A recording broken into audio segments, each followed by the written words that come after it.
ஒரு மொமெண்ட் இருக்கா தலைவருக்காக படத்தை போய் டிக்கெட் கிடைக்காம கத்திருவேன் நான். அஜித் சார் படமும் சரி, சூப்பர் ஸ்டார் சார் அவர் படமும் சரி, நான் அதான் ஃபர்ஸ்ட் படம் போய் ரொம்ப அவங்க மட்டும்தான் ப்ரோ.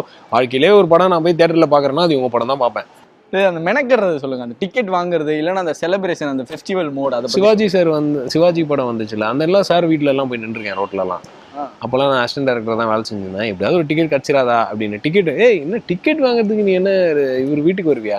இல்லைங்க இங்கே தான் கிடைக்கும்னு சொன்னாங்க அப்படின்னு. அதெல்லாம் கிடைக்காது கிளம்பு அப்படின்னா. சரி ஓகே சார் வருவாரா, ஒரு வாட்டி பார்த்துட்டு போயிடுறேன். உனக்கு அவ்வளோ ஈஸியாகிடுச்சா அவரை பார்த்துட்டு? இல்லைங்க தூரமாக வந்து பார்த்துட்டு போகிறேன். அதெல்லாம் கிளம்பிடானார். ஏன் லக்கி ப்ரோ. சர்னு டவேரா வந்துச்சு, பின்னாடி அவங்க டாக்டர் வந்தாங்க காரில், டவேரா உள்ளே போயிடுச்சு, தலை இறங்கி போகிறத பார்த்துட்டேன். தம்பி நீ என்ன காட்டுறது, நான் பார்த்துட்டேன் கிளம்பிட்டு வந்துட்டேன். தூரமாட்டு பார்த்துட்டோம். நான் சின்ன பையன் ப்ரோ. அப்போ சிவாஜி வந்த டைமில் எனக்கு 2008 2007 ஏதாவது சம்திங். தலை அஜித் அவரோட படங்கள் எனக்கு ரொம்ப பிடிக்கும் ப்ரோ. அவரு இல்லை அந்த மொமெண்ட் ஏதாவது இருக்கா இப்போ சிவாஜி மாதிரி? இல்லை அதான் வீரம் அதெல்லாம் பார்த்து கத்திருக்கேன். பயங்கரமாக கத்துனா தட்டுவேன், முன்னாடி உட்காந்துருக்கேன்னா எட்டி உதைப்பேன். சி கத்து ஏன் உட்காந்துருக்க போன மாதிரின்னு அதெல்லாம் பண்ணியிருக்கேன். சூப்பர், சம மொமெண்டா இருக்கு.